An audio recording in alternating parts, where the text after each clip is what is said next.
Hi, so I've already been introduced, but I wanted to reinforce the fact that I'm actually an academic and economist.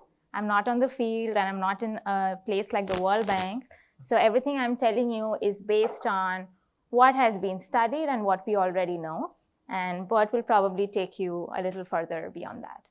So when we talk about China's trade and in recent context, we must talk about US-China trade because a few of the big events in trade involve these two countries specifically.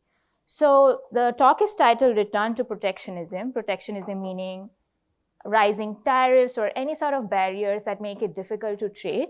And this is quite important because the world had been moving towards reducing protectionism. So now we find ourselves again in a situation where it's the other way around. So what's really been happening and how did we get here, right? So I have only 15 minutes, so we cannot go through all of that, but we'll just look at some of the key events.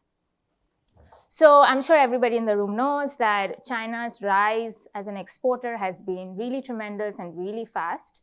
If you look at this graph, it shows two things. The dashed line is the one with exports. So earlier in the 1990s, 1995, if you see, China's share of exports in the global exports was under 5%. And if that trend had continued, the line would go, oh, does this have that theme? It does. It would be something like this. But something happened in the year 2000, after which China's rise became a lot more steep than what had originally started out with. So that's exports, and the other line is basically manufacturing value added is similar to manufacturing production, so how much is being produced. So both production and exports grew tremendously, and something happened around the year 2000 that caused China's rise to be much larger at a much faster pace, okay? So in this next graph, it is a little small, so I'll tell you what to really look at. It just shows in 4 separate years what was China's position amongst other countries. So in 1990, you will see that China is not in the picture at all. The top exporters, so this is showing share of exports. The top exporters, the top two are United States and Germany. They had around 11% of world global exports, each of them. So China was not even in the top 10. In the year 2000, China is that first green bar that you see. China, by the year 2000, had about 4% of the world's global exports. But if you see 2010 and 2020, you see China's bar is increasing and increasing. It's obviously number one now. And the second, in the year 2020, you can see the second largest exporter is not even close, right? So this is really, really a very large and very fast increase of China when it comes to exporting. So let's see what really did happen. So something significant happened in 2001. China joined the World Trade Organization.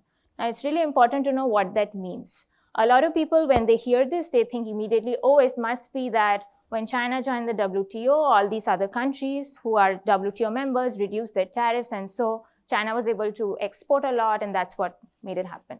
That's actually not so true.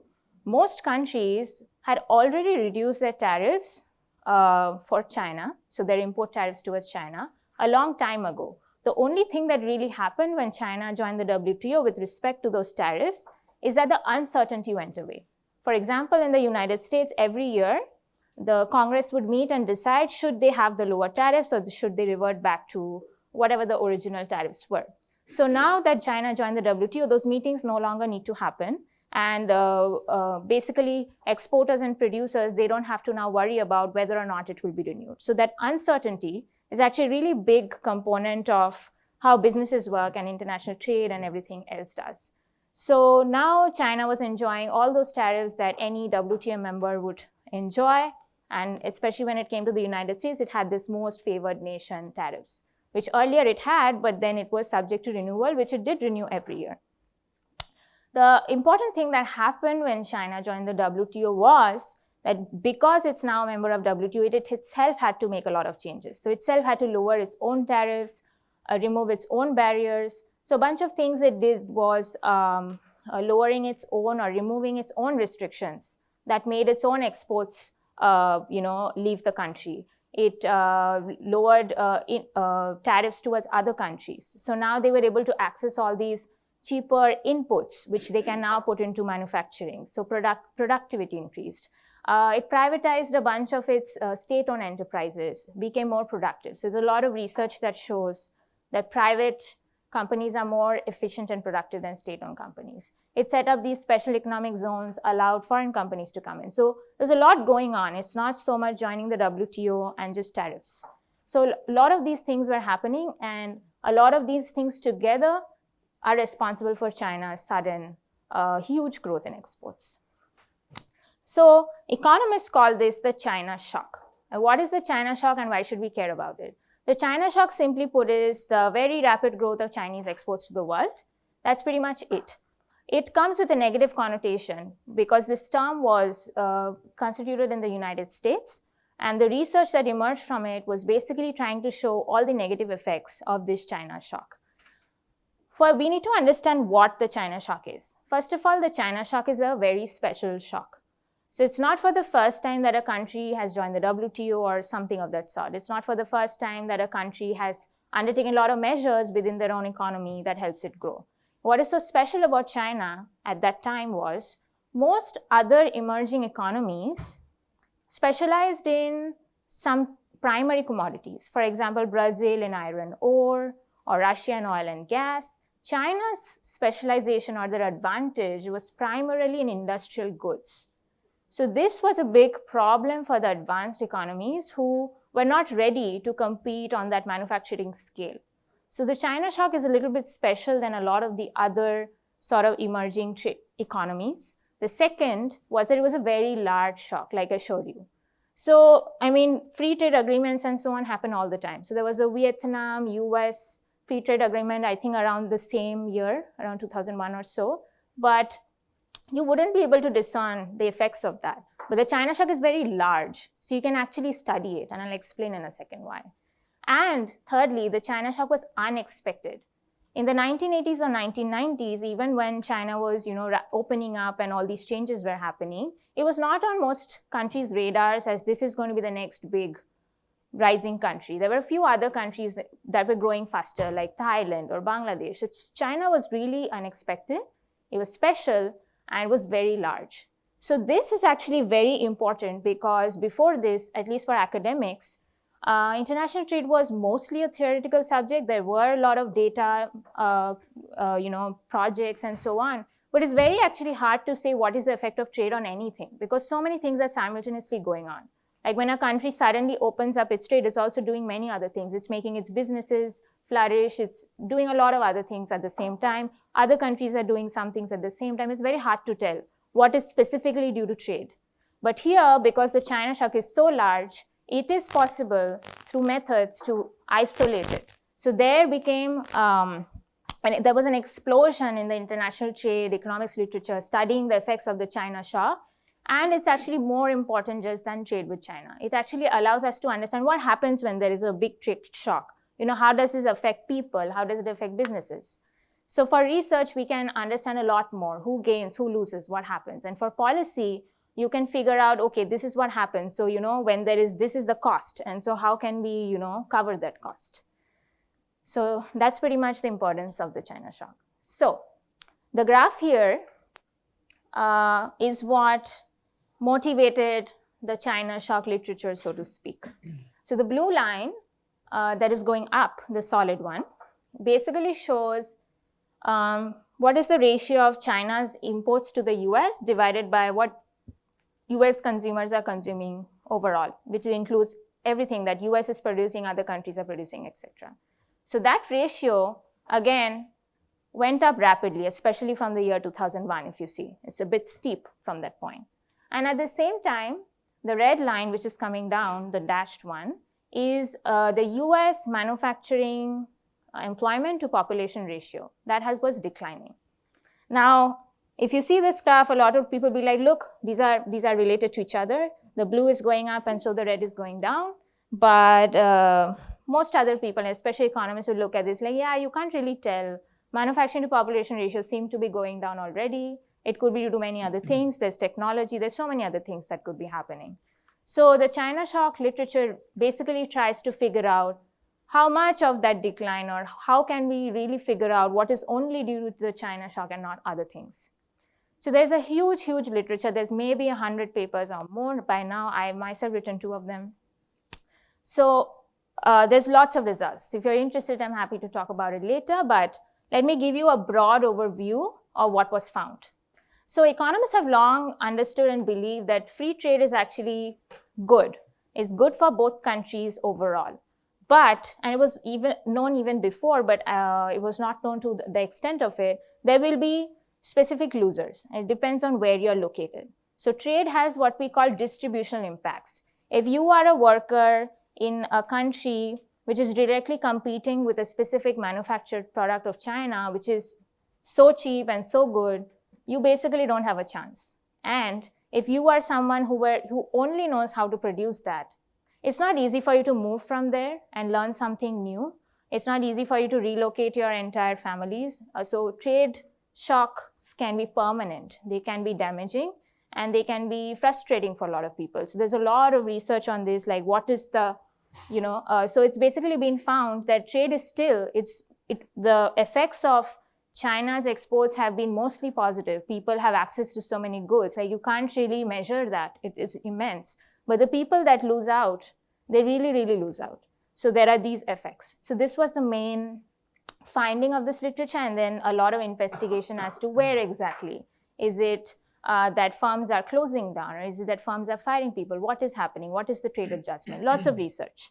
There's also research that found that due to US's own access to China's cheaper inputs, they were able to expand their US exports a lot. So research has found that almost double the people were hired in the exporting sector than were fired in the import competing sector, but that doesn't diminish the fact that these are people and they've lost their jobs and they're unhappy. And it came to a boiling point, right? So the result of that boiling point was found in 2018. So now we have jumped over several years, almost 2 decades, and we are now in the US-China trade war, okay? So this picture is a summary of the US-China trade war. A lot of things happened. Let me briefly summarize. Sorry, I'm more comfortable like here.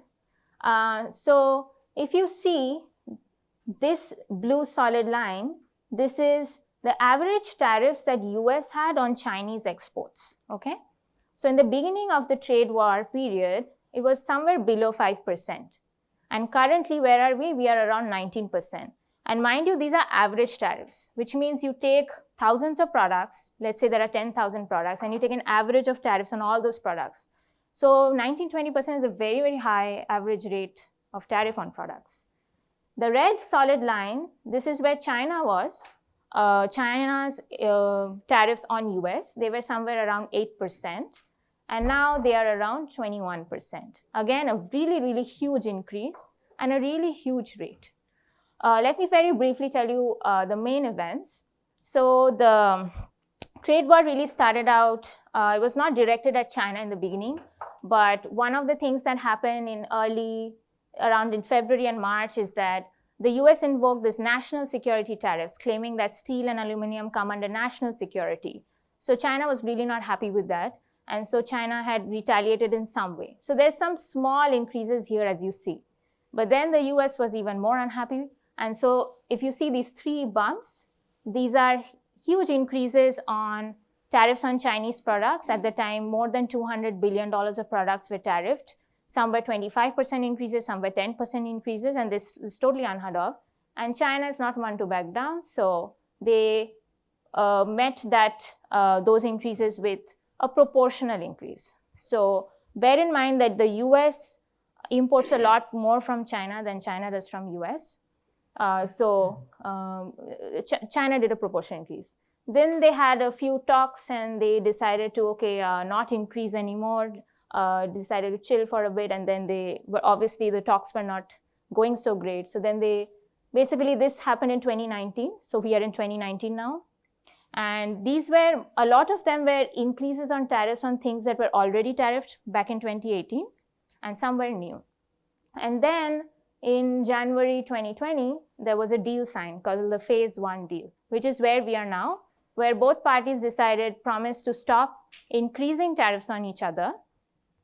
And the Phase 1 deal was, in my opinion, pretty it didn't really have anything that would change anything. One of the big talking points was that the US got China to agree that they will buy $200 billion additional dollars of US goods. But that hasn't happened. So 2 years have since passed almost, and that has not happened. So currently, we are still at very high tariffs. So going back to the uncertainty bit, uncertainty is not good for businesses at all. So you can imagine how difficult it must have been for importers and exporters during this trade war period. And then even in the phase one, you're not really sure how long is this deal going to last, right? And then there was the whole election thing, you know, when President Trump is no longer there, what is going to happen? Nothing has really happened after President Biden has come in. He hasn't really undone any of the trade war related things yet. So we still remain at high tariffs, and nobody really knows how long this is going to go, and that's where we are now. So naturally, economists have jumped to try to understand the effects. But this is another graph that shows you the proportion of total trade that is affected. So for the US, these are Chinese tariffs. So US exports, about 58% of US exports are under these trade war tariffs, and about 66% of Chinese exports are under these trade war tariffs. So we don't know the long-lasting effects of the trade war because time has not passed enough for us to know, and economists don't predict, so we don't really know what is going to happen. And also, we have no lessons from history. There has never been such an episode after an episode of no protectionism, right? Now we are suddenly back to this. And these are two large economies, so we really don't know. But results based on the short-term effects suggest that obviously Chinese exports to the US decline and US exports to China decline. The second thing that is interesting that happened is that the tariffs were completely passed through to the customers. So the producers did not bear the tariff costs at all. This is unusual because a lot of times when there's a very large increase in price for some reason, producers will absorb some of it in their markups and profits. But they did not do that based on evidence. There was these distributional impacts in both US and China.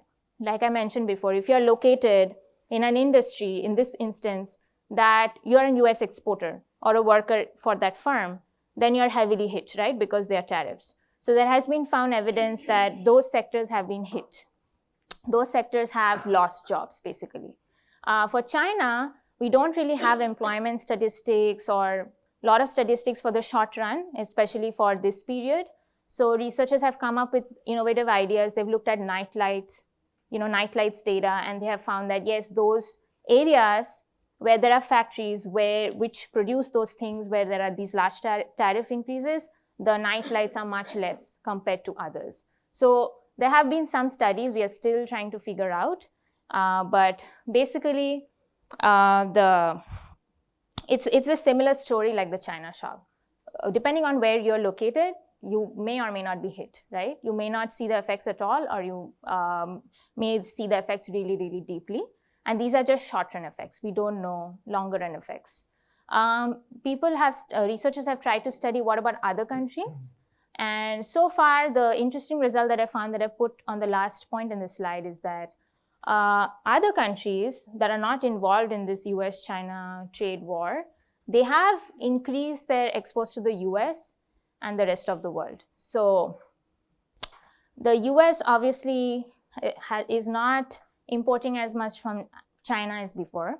And so that gap has been filled by these other countries. So we are yet to see where this pattern is going to go and what is really going to happen. But that's where we are today. And how am I doing on time? Did I go over? A little, but we're okay. Okay, great. So I will stop there and let Bert take over. Thank you.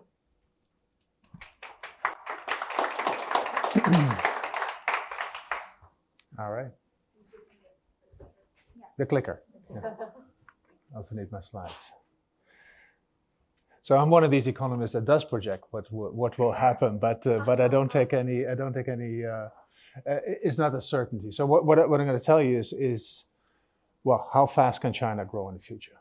Okay, that's important because one of the big issues in this trade war, and the tech war, and the tension between the US and China is that people used to think, at least, that China was going to take over the United States. It's the largest economy in the world. That doesn't happen that often. There's stories on Thucydides' traps, and that there's almost a necessity of the hegemon fighting the the startup country.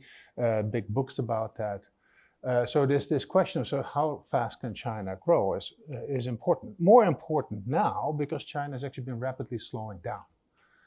And there's all kinds of things going on. There is, of course, there was COVID, there was the lockdowns, there was property market. We can talk about all of that in the discussion. Happy to do so. But I'm going to give you a framework, basically, that economists use, not so much to project, but to make scenarios of what could happen. And I'll tell you what goes into the pot in order to make those scenarios. Okay? So, well, first, China definitely has the ambitions, and this is Chairman Xi Jinping, or General Secretary Xi Jinping, but quite often people call him the chairman of everything. And he has two things on record. The first is from the 19-party Congress. The 20-party Congress is coming up this fall. Very big event for China. 19-party Congress will say, well, China by mid-century should build a great modern socialist country that's prosperous, strong, democratic, culture advanced. And the translation, not just by journalists, but the translation was China wants to be on top of the world. Okay. The second, actually, general secretaries do make projections of economics. He said, okay, well, by 2035, halfway through this 2050 horizon, we think that we can double our 2020 GDP. So that was at the presentation of the 14th five-year plan that is currently in place. And that would imply something like 4.78% growth between now and 2035. So it's an interesting question to see, well, will China actually make that? And of course, the answer is, it depends. But first, the policies in place for that, and there's sort of a number of policies that are folded under something which Xi Jinping calls a new development concept or a new development philosophy. And there's a number of elements, and there's sort of new elements being added and sometimes a little bit subtracted. But the economic elements are really the dual circulation and the common prosperity theories. Dual circulation is largely, let me put it crudely, there's a number of points there that you can read, but it's really rely more on domestic demand, rely more on domestic technology, onshore more supply chains. So that's, if you're interested in trade, that's actually pretty big, because a lot has to do with that, with trade relations in that dual circulation. Okay, basically, and it has to do with China's view on national security. They want to be less dependent on foreign imports. So they're happy to trade, but they want to be less dependent on foreigners in critical supplies. And given what happened to them under the trade war, that's not really a surprise. So in this context, you can sort of understand that China comes up with this dual circulation. The other, widely debated, is common prosperity. And frankly, we don't know what it means yet, but it is the new big thing after the moderately prosperous society that was invented by Deng Xiaoping in the early 80s. The moderately prosperous society is done. It was done officially 2021. And now the new concept for, if you want social economic development, is common prosperity. Very broadly, it means, well, growth, yes, growth, but it should be better shared. Lots of things are being folded under that, the crackdowns on tech companies, more donations to foundations in China, you name it, sometimes it's under it. The crackdown on housing. Housing should be for living, not for speculation, Xi Jinping says. All part of that common prosperity agenda. It's pretty important to keep track of that, because I think that will actually have a lot of economic consequences over time, as will the dual circulation. So that's for the new era, that's going forward. But to understand as an economist, sort of, well, what could happen is, there's one more thing that I need to say first. Well, China, in a way, is already the largest economy in the world if you look at it in comparable prices. Okay, if you look at it in current dollar prices, China is second. If you look at it in purchasing power parity, correcting for price differences among economies, China is already the largest economy. And this is the world economy.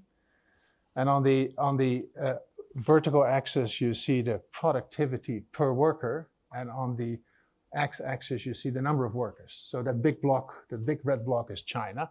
That's the largest. You have to trust me, you don't see that.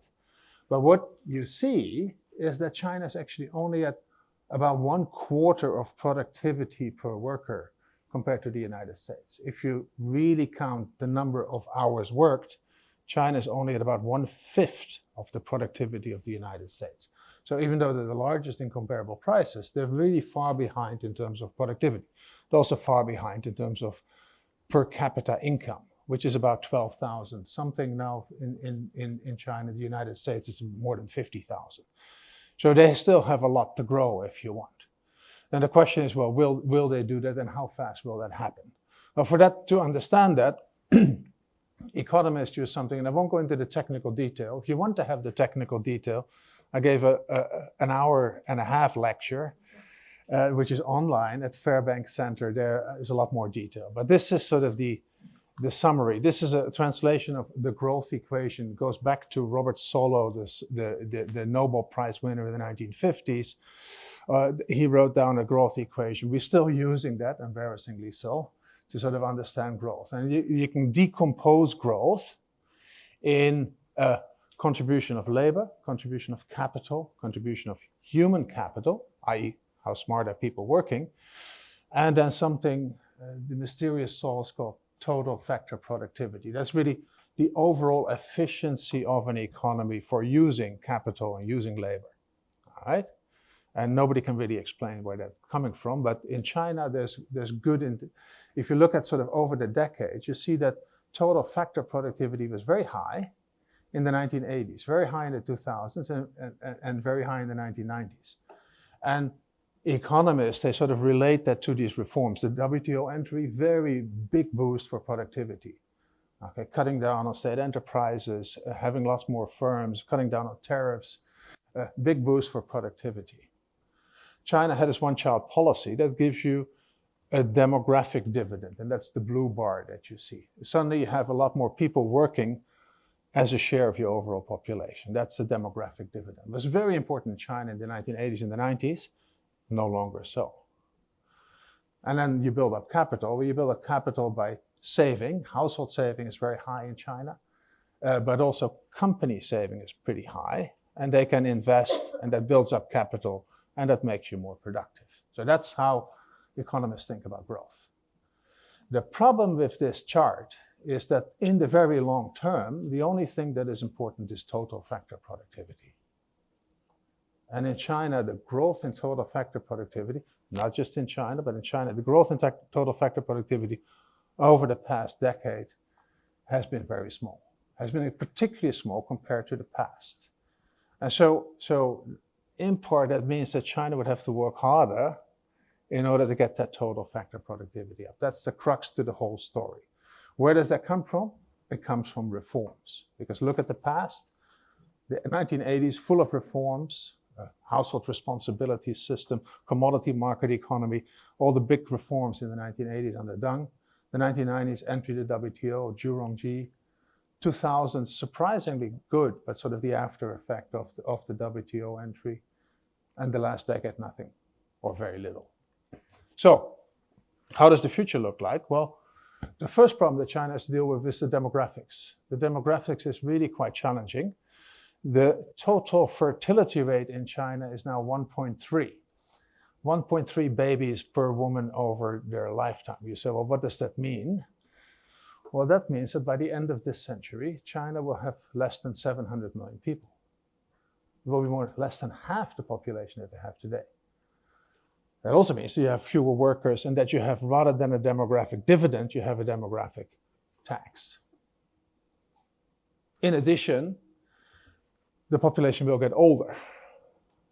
First, that means that your savings rate will go down. And remember, savings was there to do capital investment. So your capital investment will be constrained.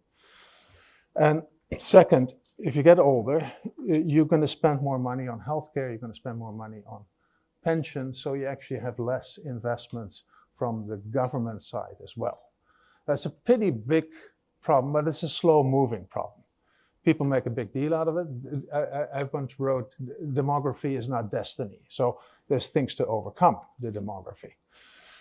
One of them is building up human capital. China's been pretty good at it, but it came quite late to the game. China, the first 2 decades of reforms after 78, they didn't invest that much in education. But the second 2 decades, they invested a lot in education. So they're catching up quite rapidly. They're now at somewhere where you would more or less would expect given their level of income.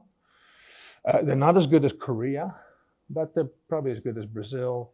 They're good as any country that kept on growing afterwards. So some people, Scott Rosell, one of the big academics in Stanford, he writes much more pessimistic about it. He says the rural education is very low quality and a lot of the children are in rural areas, and so that's going to be a problem for China. I'm less convinced, but you have to know that that is a very big debate. Capital, well, China has invested a lot, as I showed. They have invested a lot. They drove a lot of the investment. The problem is that a lot of that investment hasn't been that productive. Investment in apartments has been a very big deal, or in housing has been a very big deal. Investment in infrastructure has been a very big deal. That has kept growth going if you want. But if you don't solve bottlenecks, if you have a lot of empty apartments, in the end, it doesn't add to productivity, doesn't add to GDP. So China has been misallocating, if you want, from a growth perspective, quite a bit of its savings. And that is a problem it's a problem now. The housing issue hits, if you want, China right now. We can talk about it in discussion. But also from a growth perspective, it has been undermining growth. And you see also that the rate of return on capital in China, if you measure that, has been going down. Has been going down over the past decades. I mean, frankly, again, it's a bit of a worldwide phenomenon, but you wouldn't expect it in an economy like China, which only has a $12,000 per capita level of income. So what does China want to do to counter these demographic effects and these effects on capital allocation? Invest in R&D. And China has been fantastic in it. Develop technology. That's going to be, there's more reason now with some of the restrictions on technology coming from the United States, the trade war, the tech war, the restrictions on semiconductors. So there's good reason for China to invest in R&D. And they've been doing so. This is a bit old, so it stops at 2018, but they now invest about 2.5% of GDP. That's more than the EU on average. And so that's going very much in the right direction. Oops, sorry, I need to go back. The problem with, not the problem, the challenge that China faces is that just current spending doesn't really count. Yes, it's nice that you spend today, but if you look at the R&D game, if you look at the technology game, it is really accumulated experience over very long periods of time that gets you to new innovations. Second, you can have all the Nobel Prize winners in the world. It doesn't do much for total factor productivity. What you need for that is to have entrepreneurs that say, hey, I like that technological innovation and I'm going to use it. I see a market. I can make money out of that. So, and that's, if you compare systems, that is a big comparative advantage of a capitalist system. And China is to some extent a capitalist system. That's a state capitalism, but it's a capitalist system. That you have those entrepreneurs that pursue profits. And that turn technology into productivity increases. So, okay, if you add this all up, you can make simulations about, well, what will happen. And there's a whole range of reforms that China can take that will actually do something for productivity. They even do something for labor, i.e., one of the big issues is that in China, many people retire very early. They retire, the men at 60, the women at 55, for some jobs at 50. There's a lot of reforms to be had there. There's many other reforms. A lot of people are in the countryside. They have rural household registration, which means they have a hard time moving to the cities. You can reform that. there's a whole range of reforms that China can do that will add to either labor or to productivity increases. Happy to discuss the detail. But knowing that, you can sort of think, well, how fast will China do those reforms? China, in my experience, in my 30-year experience, that actually in the end they do the right thing. So I think a lot of these reforms actually will happen over time. But the question is when and how fast.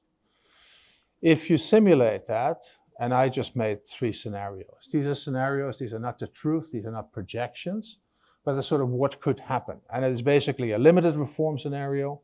Not many of that long list that I showed you will happen over time, or they will happen very slowly. A baseline is sort of going on the way we went on in the past decade, which is also not that great.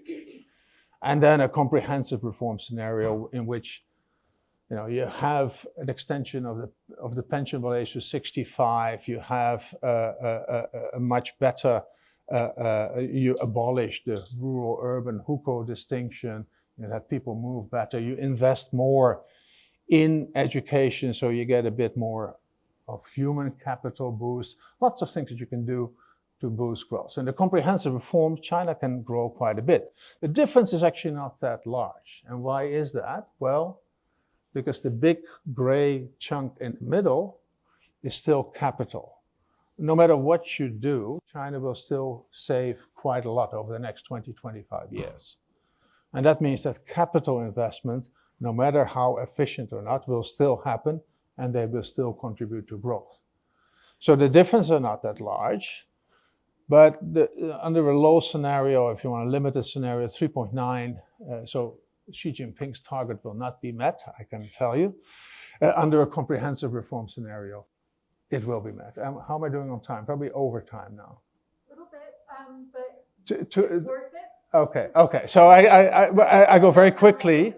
I go very quickly now. So so the question was, how does China actually catch up with the United States then in these scenarios? And then, well, in my scenarios, and I took the OECD long-term scenarios, wonderful scenarios. You should look them up for the United States, because I don't know about the United States, so I just took the OECD numbers. Well, in a limited reform scenario, China will not catch up. As a fact, they will never catch up. I have this debt crisis there. I will show that to you later. But a limited reform scenario, in my projections, in my scenarios, China will not catch up with the United States. Comprehensive reforms, the baseline scenario by the end of the 1930s.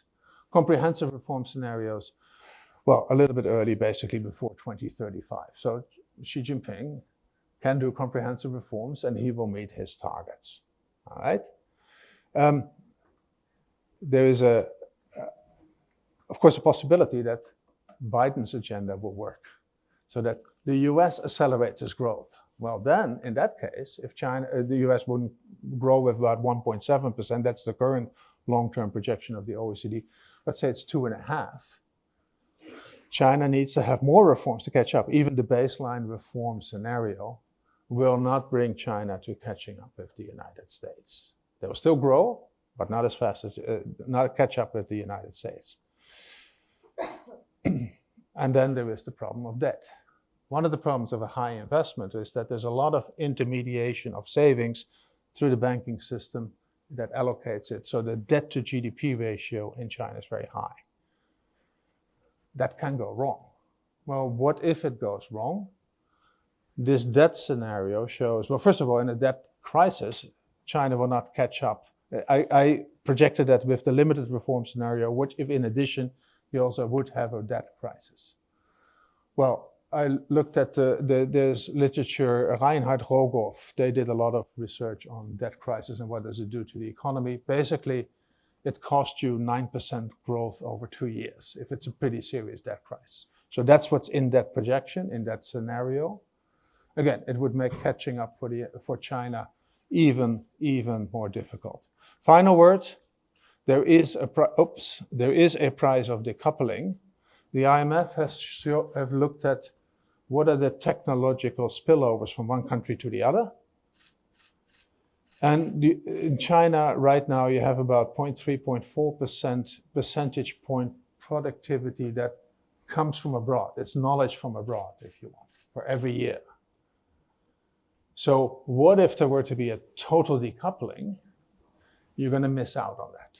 That's my final scenario, and that's the decoupling scenario. Actually not as dramatic as you would think, not least because China is becoming increasingly capable technologically. So decoupling will hurt China, not as much as many think. Thank you. Alex Capri on Sunday described U.S.-China decoupling as a very messy divorce. And they're expensive. Yeah. Bring from Nikkei, from Kuala Lumpur. Great topic, China, of course. I just want to know your insights. Will unprecedented inflation force US to maybe relook at the tariffs, because President Biden is facing a lot of pressure to reverse the tariffs? And if US does so, will China reciprocate the effort? So I just want to know. Again, I can't predict the future, but based on your, can I answer already? Yeah. Based on your second question, I think if US takes back its tariffs, China will take back its tariffs. Otherwise, it's still a trade war. If US takes back its tariffs and China does not, that is not going to happen. So there's always going to be a trade war as long as one party is trying to initiate something. So that will happen. As far as beating inflation, yeah, there's a lot of suggestions and articles these days that suggest what are the different things that can be done. Tariffs are part of that. So President Biden could consider, but so far up until now, there has not really been any such policy or change to revert anything that has happened in 2018 and 2019. So if it's going to be a change, I hope that he will announce it in advance, because like I said, the uncertainty with businesses and all is a really big challenge for businesses. So even reverting back tariffs is a really big problem, because a lot of businesses by this time may have decided to maybe invest somewhere else and so on. So a head start would be really helpful so that businesses know what to expect. Tariffs have been suggested as a lowering them. So my answer is that it actually doesn't matter that much. The direct effect is really quite small, because most of the tariffed goods are actually inputs into other goods, so it takes some time. Yeah. The direct effect, and there are estimates out there, I don't have them in my head, but they're like 0.2, 0.3 percentage points, something like that. So if you look at the total tariffs paid by the US, about $50-60 billion, which is really quite trivial compared to the overall consumption in the United States. So it can't matter that much. More important is the longer term efficiencies and the trade war, if you want. So if that can help, reducing it can help contribute to resolving the trade war, that would be much bigger than the effect on inflation. Just one more. What are the major challenges that you foresee in China for them to have this, from doing these reforms that you were talking about? What are the major challenges? Well, let's take the housing crisis. I mean, if you think about that, your future growth is all about efficiency and factor productivity. It's not quite true. I said you can do something in the labor reforms, but even the labor reforms they all have issues. I.e., they're all people that have interest in maintaining the status quo, even though the status quo is not very good. In the housing sector, it's a very telling story, a very complex story, but housing is very dear to Chinese people's heart because it's more than 60% of their wealth. So if housing prices go down, everybody gets nervous and maybe angry. There's been this perennial problem of building a lot ahead, if you want. I'm not saying overbuilding, but building a lot ahead with lots of empty apartments. Now, the particular problem at hand is that there have been, because of measures by the government to stop the excessive debt of property companies, they put in a policy called the three-line policy that bled liquidity for those developers, and some of them went belly up. They left these apartments, they half finished apartments, and that's why people with their mortgages for those half-built apartments say we're not going to pay our mortgages again. So that's the complex. The solution seems to be, well, let's bail out Let's bail out the developers, let's bail out the people with the mortgages, let's bail out the banks if they come into trouble. The problem with that is that then it will happen again. But getting the incentives right is very difficult, and it would go against the interests of local government, would go against, to some extent, the interests of house owners. So a very difficult reform. Same with the household registration system. It's household registration wonderful for urban population because they basically have an advantage over the rural population, which they use for working, but then they don't draw services. You don't have to have migrant kids competing for school and university. So that's a privileged situation for urban population. To overcome that is very difficult. So there's a number of other areas of those reforms that are listed where there's always quite strong interests. I mean, the state enterprise is another one where there's a strong state interest, even though they're maybe less efficient in some areas. I don't think in all areas, but in some areas they're less efficient than private enterprises. But it's also a very strong support for the state and the Communist Party of China. And it can also be used better as a tool in case of an economic downturn, where you can tell the state enterprises, invest. So there's a number, there's always interests and growing interests that sort of prevent doing the right thing. Maria? Hi, I'm Maria from Indonesia. My question probably about the current issues in China now that China's people now is refused to pay the mortgage. How is the impact for China's economy in the second semester? And then also the second question is, when you show the data about housing investment, infrastructure investment, is it included the investment they put in another countries like a Belt and Road Initiative? And how is your perspective that now G7 countries also make the similar project like Belt and Road Initiative? Okay, on the first, look, this is very much an ongoing story, if you want, and I stitched it together from all of you, I guess. I wrote something over the weekend on this. Some of you have actually received it, but the current situation on the number of stranded projects is not yet that big. I mean, it's like 313 was my count on Saturday. There's this website that you can follow in China. It's on GitHub where you can follow day to day.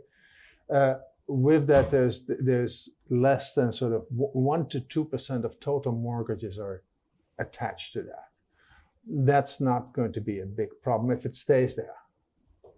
All right, and there's already some measures being taken, so that will not endanger the banks. Yes, it will be a bit more difficult for the property sector. The knock-on effect of this fairly rapid slowdown in housing development, a number of people being stranded with their apartment and making noise about it, is that maybe many people say, well, I'm going to wait a while to buy my next apartment. And that could further slow down the property sector. And that, the property sector is an important part of the economy. There's estimates out there that I don't believe that it's like 25%. I think it's more in the order of 10 to 15, but one can debate that. So, but that will have an economic knock-on effect, and that can be. I think we're already seeing that to some extent. China, in part, is not doing so well economically at the moment because of the slowdown in the housing sector. Now, you can think of all kinds of further crisis scenarios. I don't think they apply to China, but the housing sector, also in other countries, of course, has always been a vulnerable sector. On the second part, now that's interesting. But that's also complex. The way an economist would think about it is, I mean, if China were to sort of take the middle path and keeps on growing, then first what you would expect is that they would actually their export to GDP would go down, simply because they consume more domestically and the relative price of domestic goods versus international goods will change. So export will actually become less important for China. But second, if you believe that aging scenario, savings will come down. Now, the current account surpluses from which China can finance a Belt and Road are actually savings minus investment. So they have more savings than they invest at home. If savings comes down, it becomes more difficult to finance those Belt and Road investments. Then on the practicalities, are they good for the economies or not? Again, a lot of factors go in there. Right now, there's some problems in Belt and Road countries, if you want. Sri Lanka is one, Pakistan is another one, where some argue that those countries have overborrowed. In part, that is financed by China, but not just China. My previous employer, the World Bank and the ADB and many other bilaterals have also lent a lot of money to those countries. But with the global situation after COVID is not very good at the moment. So I think that's what's causing the problems in some of the countries that also have a lot of Belt and Road investments. I do believe that China can revisit some of the methodologies by which they make those investments, but that's a story that takes a long time, I think. Hello, I'm Salman Khan from Pakistan. So it's a trade war between China and joint economies like US, but for developing countries for Pakistan, we can see that China is investing too much in terms of infrastructure, energy resources, and even they are developing our Gwadar port. Now, which seems apparently good, and our government is always trying to create a narrative in our country like China friendship is long lasting. But on the other hand, our common man thinks that one day will come when China may occupy our land. So is this fair? Is right to think as a developing nation? And is it just trade, or China's intentions are much than that? What you see? I hope not. That sounds pretty terrible. I do have to mention, I made a whole presentation about trade, but we do overstate the effects of trade a lot. Like a lot of the effects I talked about, declining in employment and so on, majority of it is technology or automation. Trade is actually a very small part. So even though, a lot of these events globally are surrounding tariffs and so on, trade is actually not that important. So China's investments and so on, again, like Bert said, we don't know how China is going to reap the benefits of those investments abroad. So again, I can't predict, so I wouldn't know. But I hope I didn't know that the general person is believing that there's an occupation to be had. I don't think we are heading there at all. Well, let me add a few thoughts, and I haven't actually looked specifically at Pakistan very in depth, but before, when I was still working at the World Bank, we did look a lot at Belt and Road. There's a wonderful report on the web. It's called The Economics of the Belt and Road by the World Bank. That tells you a little bit sort of the overall philosophy. But specifically, there's a number of countries that gotten quite a bit of investment because of the strong partnership with China. Actually, Sri Lanka is from before. That was from before the Belt and Road. So what you see now is not Belt and Road. That's something that happened before. So the way China works is, first of all, they have a bit of, maybe because of their own experience, they have a bit of an optimistic view on development. Build it and they shall come. So if we build infrastructure and put power in place, then Pakistan will develop and they can pay back the loans. There's a bit of a difference in perspective with the World Bank. The World Bank was more stingy. So saying, well, is there traffic now? If not, we shouldn't build a road. I'm exaggerating, but that's sort of a very different perspective. Second, on foreign direct investment, China also said, well, if we build a lot of infrastructure, then we, as China, a lot of Chinese companies can go there and that will also help Pakistan develop. But the third, and that is a very big difference, China domestically, and that's how they operated. But also, if something did not happen, or if a province or a municipality did not make it, they rescheduled debt. They're quite flexible. Domestically, they were quite flexible. There's all kinds of deals that were made that the World Bank didn't know about, but I do know from informal conversations. Same internationally. China, and there's some good numbers on that from Scott Morris and a co-author of the Center for Global Development, where it shows how much China has actually been rescheduling. And it actually turns out to be a lot. So they're quite flexible in that when do you repay? They're not very flexible in sort of that you have to repay as a country. But a country cannot just take over. I mean, a country cannot take over another part of the country. I mean, yes, there can be deals. The Sri Lanka port, the Hambantota port, is an interesting one. It was built 2007, 2008. A Canadian firm said that was actually a very good idea. The World Bank maybe thought it was not a good idea, but irrespective, it didn't attract enough traffic. What the Chinese did was make a debt equity swap, which made it far more sustainable. So yes, then a Chinese company became the owner of the port, but it was no longer debt that was financing it, it was equity. And that gives a much longer horizon. So in my observation, China has been very flexible in sort of rearranging, but they do it separately. And that's a big international issue, that they do it separately from the other rescheduling club, the Paris Club. And so there is now an agreement in the G20 for a common framework, but I haven't seen sort of the meat of that yet. So, and it's going to be important because the IMF and the World Bank, that's not my projection, but they both say, look, there's going to be countries that are going to face debt problems in the future. So that's where China and the Western creditors and the World Bank and the IMF should come to some sort of agreement on how to approach these countries. Thank you. We're going to come over here to Shadab, then Ben, then Thu. Almost everyone has raised their hands, which is fantastic. We do have time. I'm going to keep circulating the mics. Stop. Okay, hi. My name is Shadab and I work for BBC News. My question is, between 2012 and 2017, China has been very aggressive in providing loans and grants to countries all over the world. And it's even like way higher than Paris Club governments. And now it is estimated that China is going to be aggressive in the repayment of these loans because it has been extending the maturity period for all these countries. So do you think these massive loans and grants to these countries are also taking a toll on Chinese economy? On the Chinese economy? Right. It's not big enough. No. So China can absorb that if you want. From the economics point of view,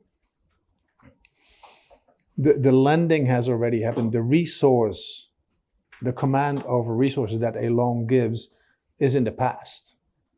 The repayment is much more of a financing transaction, which may over time affect China. But the problem abroad may be big for individual countries. It's not big enough for China. So I don't think it will add a lot to the woes. In terms of the flows, that may be a bit of a different thing. Because the world is, a bit of a complex place at the moment, also geopolitically, and there's some more reluctance from China to make those big investments in infrastructure. But in terms of does it affect China's growth?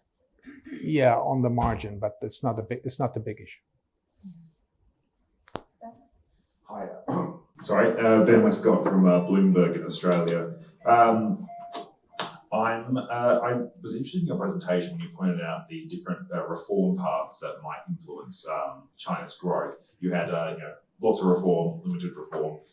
What's your thoughts about no reform, or possibly even counterproductive reforms? I mean, if there's one thing we've sort of seen in recent years under Xi Jinping, it's that they've kicked the can down the road on important reforms, things like retirement age, property tax, and they've moved ahead with other things that have been less productive, things like the crackdown on technology companies, this push for long-term COVID zero.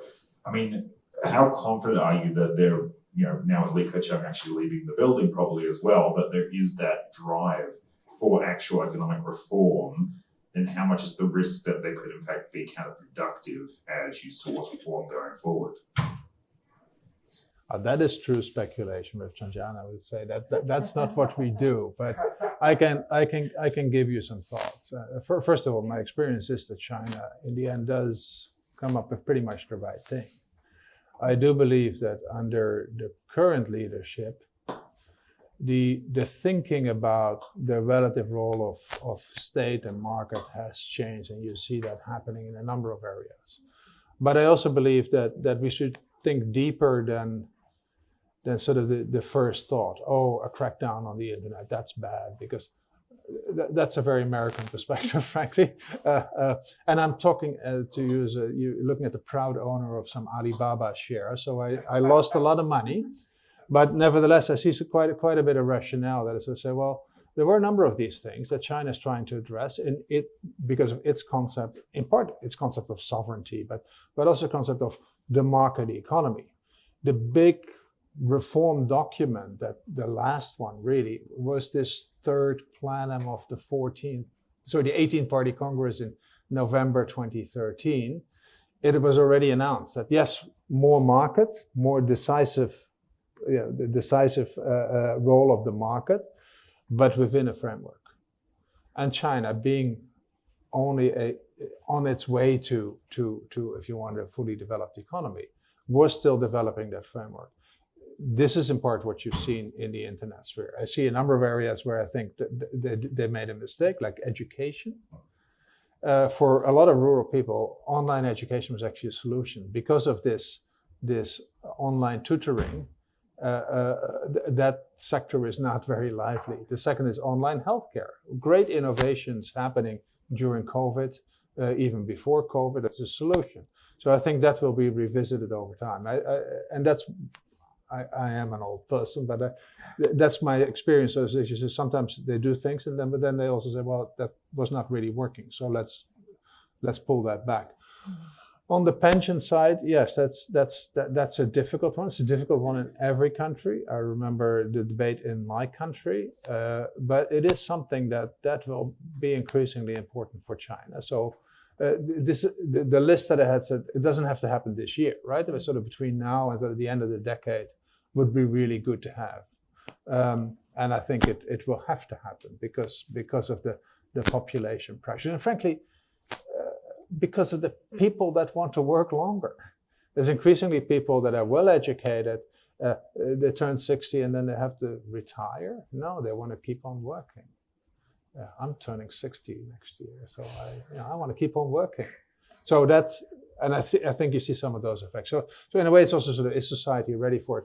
The big argument for China was that, look, these older people, they're very badly educated. They didn't get the education, so it actually doesn't matter whether we retire them very early. That will no longer hold, say, 10 years from now. Because 10 years from now, everybody that retires then will have had 10 years of education. Everybody that retires now has an average of 4 to 5 years of education. The numbers are not very strong, but that's what I could dig up. So that will change. Okay. If the facts change, I'm sure they'll change their mind. Hi, I'm from Vietnam too. And I have a question for you. I see some news saying that foreign investors, foreign entrepreneurs, they are moved out of China because of supply chain disruption and COVID-19 recessions. And in the meantime, Vietnam is next to China, and we have a lot of advantage. We are similar to China in a lot of aspects, politics, culture, a lot of things. And we have a lower labor wage. We have a lower expense for factory, warehouse, and we have stable economic political situation. So do you think it's possible that Vietnam will replace China as a world factory in the near future? This is a very, very popular debate. So, few things. There's been a lot of news about individual companies moving and so on. And ever since the trade war started, there's a lot of speculation about which is going to be the next China. I will say a few things. The first is that as an economist, I can see, I was trying to study this myself. There is no systematic evidence yet, because the evidence of a number of companies moving does not really, we won't know the effect yet, because investment takes time and the benefits of that. I was at a different event where one of the panelists was a supply chain. He worked in a supply chain management company. And what he said was very interesting, is that although a lot of companies would like to move out from China to, let's say, Vietnam, it is not that simple of a shift, because there are certain things that China is so good at doing that despite the disruption or the higher tariffs or whatever it is immensely costly to move over somewhere else. For instance, there are certain, I think, towns that are just so good at producing this one thing, right? The process has become so efficient. So even with the higher real wages and whatnot, it would be still just more efficient and cheaper to just make those things in China. So even though a lot of companies would like to, they just are not seeing the cost benefit at all in having to train so many people or whatever the challenges may be. So I think if it does happen, it will depend on, how the business uncertainty basically, like, is it going to resolve, those things will factor into whether there's going to be a mass, sort of movement. At the moment, there is no such evidence of a very big movement. There has been some movement. So we can't really say for sure, but Vietnam is on top of the list of what could be a potential replacement. But there is actually no systematic evidence for that yet. But Vietnam is also only 70 million people working. China has 700 million people working. So yes, they can benefit. Yeah. So from a Vietnam perspective, they can benefit. Yeah. Will it be the new manufacturing base of the world? My answer is no, it can't be. It takes a number of 10 Vietnams to replace China. How much can the potential international Hello? Okay. How much can the potential internationalization of the renminbi or the central bank backed currencies do to growth in China? Is that something they're leveraging on to propel the economy, or its potential, its growth, exports perhaps? You want to take that? I don't know. So let me start with domestically. Internationally is for Sanjana. Domestically, frankly, given where China was and when I lived there, where I couldn't do without my WeChat and my Alipay, and cash had basically, at least from the city, had basically disappeared. So the contribution of digital money had already happened, irrespective of the central bank digital currency. Okay. So I think in terms of efficiency gains and access that the Alipays and the WeChats of the world provided, I don't think it makes much of a difference. Yeah. It may be a little bit more efficient. Of course, there's issues of data and control and security. There is some issues there, but frankly, very few Chinese seem to have had problems in making that switch, and that was dramatic from, say, 2010 to 2019. That was the last practical observation. Internationally, it's a bit of a different game, I think. Yeah. I think internationally, there is not so much of a obvious change that we can see yet. So there is a long way to go. Just based on my personal experience, I can say that it's not that easy to make those similar digital payments. Like if you are coming from China, I don't think so. So I think there's a long way to go. Do you see them internationalizing the renminbi at some point, or is that dead in the water and not something you consider? Obviously, if it's a currency of trade and it's a common currency, that would make exports a lot easier and so on and so forth, which is all the entire thing is about. So is there... Well, currently, like if you're talking about trade, goods, services, majority of it happens in dollars still. So I don't see, even if there was a little bit more internalization, I'm not sure about the trade aspect, but just people when they move around or they live somewhere else or they visit, that could change, having a bit more of a flexible arrangement. So my question is, I'm Shruti from Bloomberg, Delhi. My question essentially flows from what Tu was saying, that how permanent do you think the shifts which have happened because of US-China trade war, how permanent are these shifts for countries?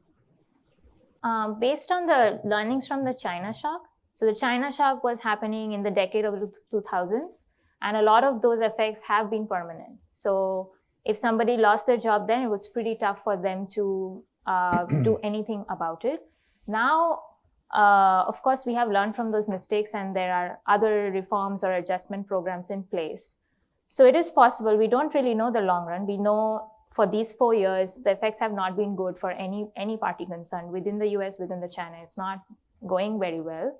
it's very hard to say whether this is going to be a permanent damage because, like I said, we don't really have another episode to compare with. Is it going to be a reversal of the China shock? I don't think so.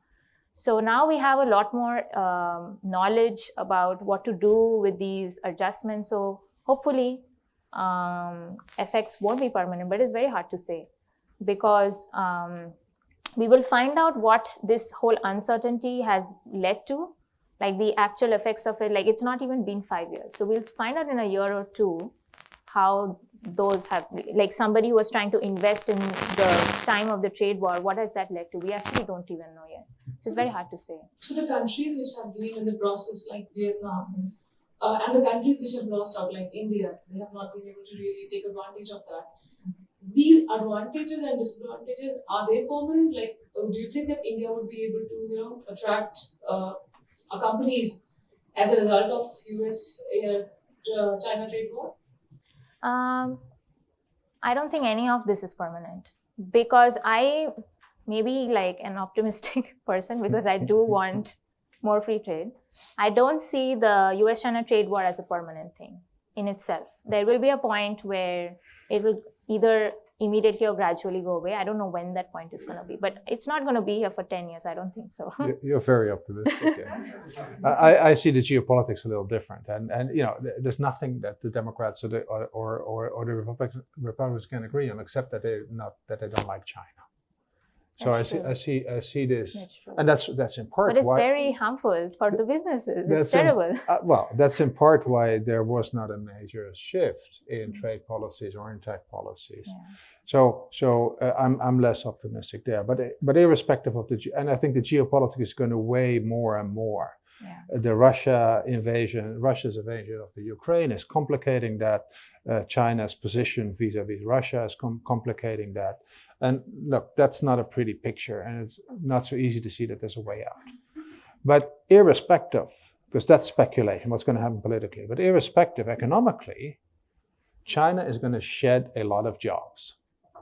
A, because there's actually going to be fewer people working, but B, in the very high labor-intensive stuff, they're already shedding it. It was already Bangladesh, to some extent Vietnam, but Vietnam is even one top above Bangladesh, if you want.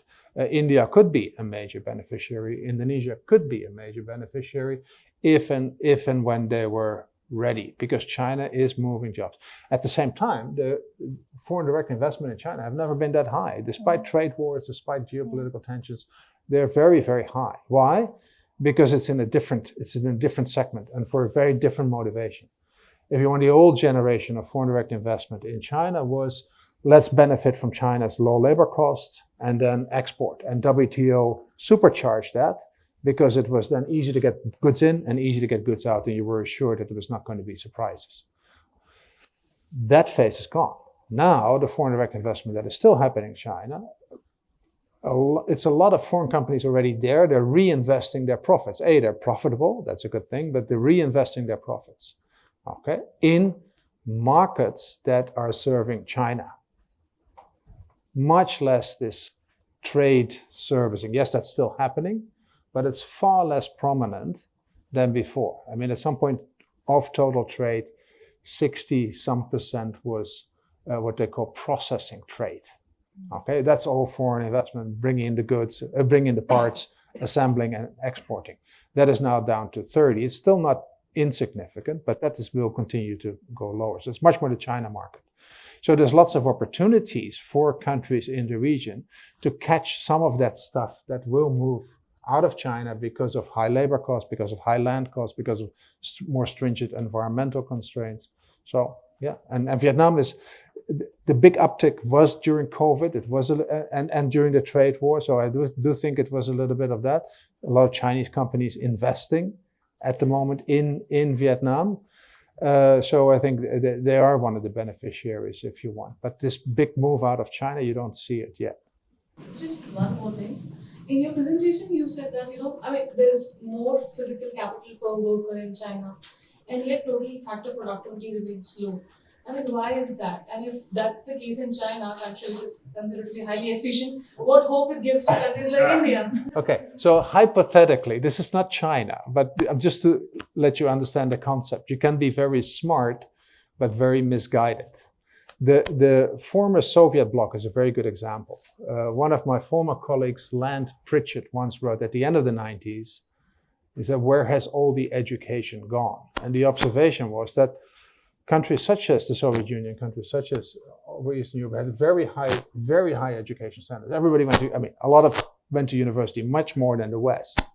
But then they had to work in the Soviet system, which means that the productivity just didn't get to bear. So it helps and it makes you smarter, but if your overall economic system is not using that capability right, you won't see the productivity increase. Okay. But also, I have to say, human capital moves slower if you want. That's important, and it's increasingly important, but to build up human capital on average over the whole labor force, that simply takes, every year there's a new cohort that is a little better educated and a cohort that retires that is a bit less educated. But that's a slow process. So even if you educate, as China does now, 60% of the cohort at tertiary education age is going to university or other tertiary education. I do want to add something to the previous question.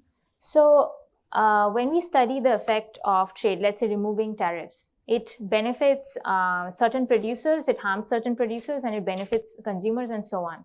So usually the vocal group is the minority that is, affected, right? So, and they are the ones who will end up lobbying or asking for protection and so on. For example, consumers, there is no forum for consumers to band together and say, hey, we don't want to pay higher prices on certain products. In the case of the trade war, so far that vocal majority is winning, right? Vocal minority is winning. So, but as I showed you, about 50 to 60% of all US exports are being taxed at a very, very high rate, 25%, 30%. So it's a matter of time before whether these exporters have the power. Most of the tariffs have been on inputs. So it's really making inputs costly for them, right? So I don't know if they have the power over the other group, but 25, 30% tariffs cannot continue for a very long time. So that's why I feel like at some point, there will be a case made to at least reduce them, if not. These are very high tariffs, really unheard of. Hi, thanks for the super helpful presentation. I have two questions about China's domestic economy. The first is how worried are you about the labor market stress in China right now? We have youth unemployment hitting 19%. The overall jobless rate dropped a little bit, in June, but it's still above the government comfort level. Do you think some of China's attempts to so-called pursue long-term growth, for example, the crackdown in the tech sector and the property market, is aggravating unemployment problem in the near term, and how does China plan to solve that? And the second question is related to the land property problem, is how severe is the financing strain on local governments right now? We have reports that the Ministry of Finance, they deny requests from several local governments in terms of raising the debt ceiling, the debt level. How are they going to, as a local government official, how are they going to ease the problem if they cannot, get more support from the central government? Is that a space that we should be, watch out for in the coming years in terms of the tension? All right. Look, on the first, a lot is coming together this year for China, and yes, there is, if you want, this very new policy direction, this common prosperity that everybody's still figuring out what that really means, and some of these crackdowns that you have seen, which the Chinese would argue actually in the long term makes development a lot healthier. Right, and the comparison is, say, with the United States, right? The United States, there's still lots of developers, and everybody hopes that they can sell to Google or to Facebook or to, maybe Microsoft. So China said, okay, well, we don't want these very big dominant firms, and therefore we try to break that up. Maybe a bit rough and ready, fair enough. And as I said, I lost quite some money, but there's this long-term motivation. It just happens that the timing may not have been perfect because the timing coincided with COVID, and then earlier this year there was the three red line policy, sensible policy in a way. Okay, a sensible policy to reduce the indebtedness of property developers. But then you get COVID and the lockdowns, because everybody thought that China had solved COVID with zero COVID policy. Turns out not to be the case. So suddenly the sales or the pre-sales of those companies that became a big part of the financing dry up because people can't move. And so, and then you have Russia invading the Ukraine, and you got oil prices going up and grain prices going up. So there's a lot coming together that for any government is pretty hard to manage. At that very time, sort of when you have the bottom of the cycle, and numbers in June and July already look a little better, you have a lot of people graduating. So I would still call that friction unemployment. All right, it is people that have people with university training that actually usually take longer to find a job than people with just secondary school training or technical training, in part because it determines sort of their future. But it's also the cycle effect. So they're sort of graduating at a time when the economy is not very good. That may not be so great for that specific generation. And I think the evidence is there. If you graduate, if you have to start the job market in a bad year economically, it will scar you. It will mean something for your overall career trajectory. But that's 1 year, one generation. That's not necessarily sort of systemic issues. Okay?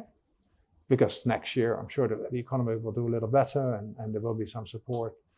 Now, the second one, and that, again, I've been writing quite a bit about that, but because it's an interaction between China's thinking about the role of local government and the fiscal system. Because in a way, central government expects local governments to sort of pull their weight and help in the economy and basically perform the macroeconomic stimulus.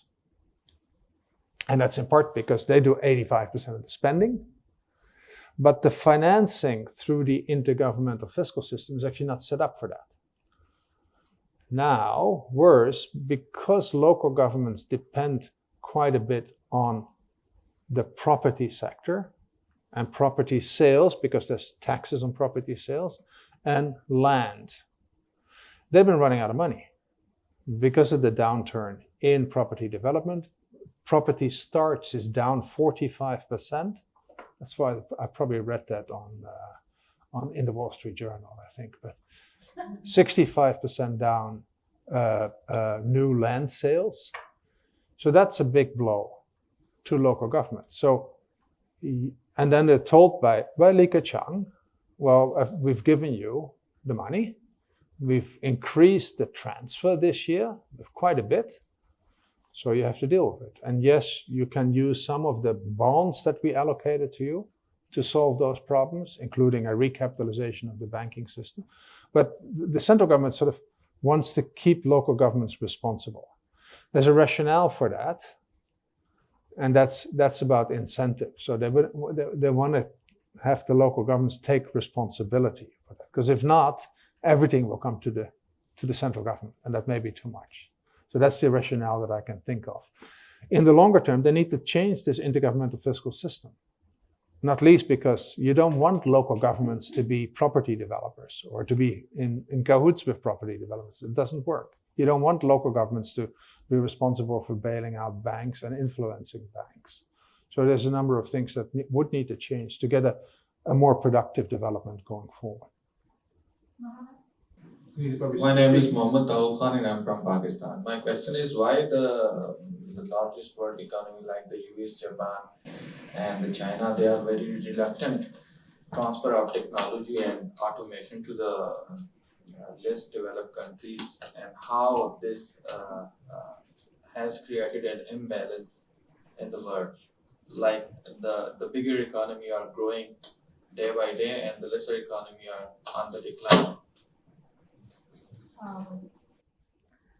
I guess high-tech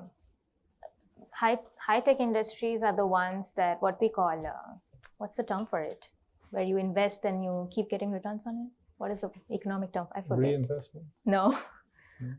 These are industries with extremely large investments, but then the benefits of them, I forget the term, are huge. And basically, once you have the technology, I'm not able to articulate what I want to say. You want to take this question?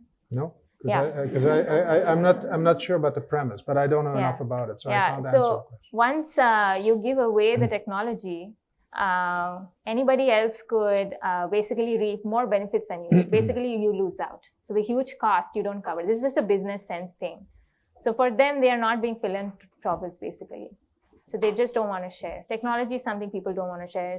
Semiconductors, medical, right? Chemical. These are things that companies don't want to share. It's not so much even about the countries.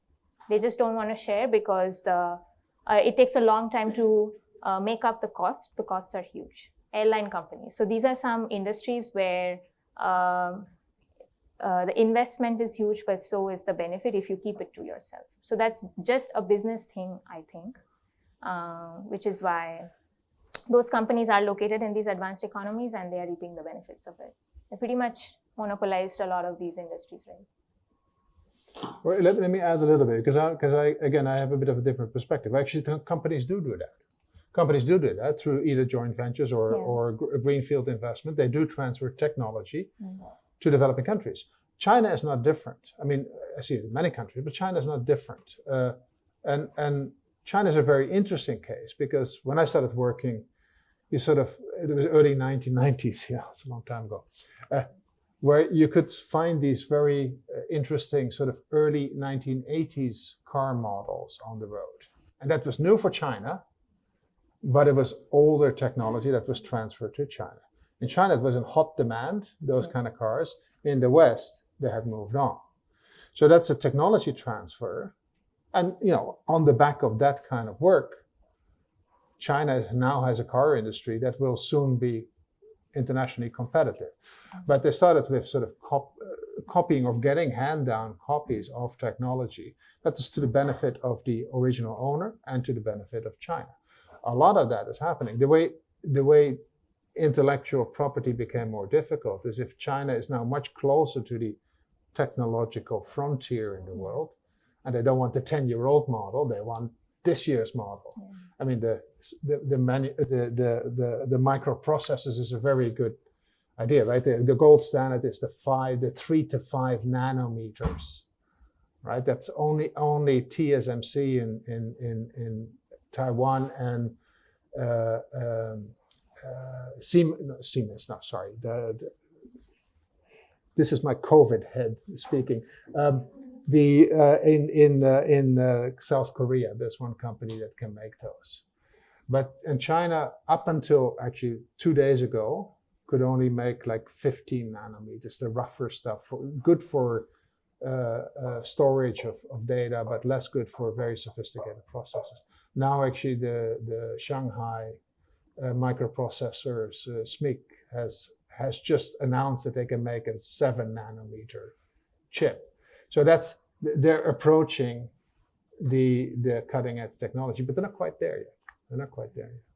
So, but I think a lot of companies, multinationals, they live by it. They live by moving technology across the world where it's best, and then make joint ventures or FDI. Yeah. In summary, companies do it all the time, but when they make joint ventures, they are a little bit careful to keep their core technology with them. So it may not be obvious, but it does happen, but it's not as fast as maybe a lot of countries would like. Quickly, Mala. Thank you. Hi, this is Mala from Bangladesh. Regarding trade and tariff benefits of China, there are some underlying factors on availing the export tax benefit.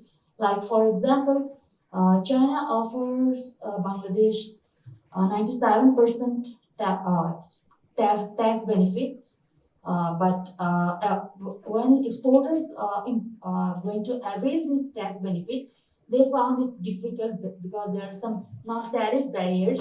They have to obtain some certificate from the local Chinese embassies, and the rest 3% they constitute the major portion they export to China. So I think these kind of issues. Do you think this kind of issues should be solved out to resolve the obstacles between the countries and make the trade smooth between the countries? So this is basically a work in progress. Right now, there are many very big trade agreements set up, like the RCEP, the CPTPP, a lot of these. A lot of the countries within them already had some sort of agreements with each other. Then why are we having these? The main point nowadays is not so much reducing tariffs, because a lot has been done on that respect already, but it's a lot about making things smoother. Even if there were no non-tariff barriers or tariffs, there is still paperwork, and sometimes that can be extremely complicated. So with these agreements like the RCEP, they're trying to have something called the Certificate of Origin. You only need one document. So there are many, many other barriers to trade, which very hard to measure, that a lot of these agreements are working on. So over time, there are several like bilateral agreements, there are several, lots of different agreements. They all eventually work towards that goal. So I think we will get there slowly. It takes time. It's been going on for 20, 30 years, lots of agreements. So the goal is to make things as smooth as possible. It's definitely going in the direction. Since we don't have any such bilateral agreements with other countries, so our exporters find it difficult to avail such benefits. Yeah. They could, have agreements. Final question to Tony. Yeah, on behalf of our We need to talk better. there we go. On behalf of our very hardworking and overburdened journalists, what is the front page story that you want to see in the next 3 months that will make every reporter in this room that files it look really smart and get hired by the New York Times? You go ahead. Wouldn't we be journalists? Wall Street Journal says. Oh my gosh. I have no idea. Well, look, I think there's a couple of really, really big stories, out there. The one, of course, is directly what's going to happen to those tariffs. And if you have the scoop on that the White House has a paper, for the president's signature that actually reduces the tariffs, it may not be as important, but it's going to be a very big signal with lots of good follow-ups. In that vein, sort of follow these Xi-Biden talks. If there is going to be a summit somewhere in person, that would be great. The third is, and that's a bit more boring, but looking up to my story, is what happens at the 20th Party Congress. And I'm sure there's specialists in your organizations that look at that. But to know what's happening there, to know first the people who get appointed, but second, so where is the 20th Party Congress is going to be about people and politics or ideology, and understanding that, I think is that's not the biggest headline story, but it's going to have the effect for the next 5 years. So understanding that well, investing in understanding that is I think very important. I think this is something we did not discuss today, but basically the WTO, dispute settlement system, is basically almost non-existent now, and there is no solution forward. So what I would like to see is countries come together to create a system that would actually work. So without going into too much details, just to give a recap for those who are not caught up, the United States, by putting these national security tariffs and all these other tariffs and bypassing the WTO system, has really opened the doors for anybody to do that. And so we are in a really precarious and dangerous situation. So that matter needs to be closed. So something related to that, some resolution on that aspect would personally interest me. Well, it's in the US's hand, right? They need to allow pretty much. the appointment. They are blocking the judge's appointment. Yes, It's in the US's hand. Yeah. Hofman, Sanjana Goswami. I'm sure we could go on literally all day, if not all week, on this, but thank you so much for your time and expertise.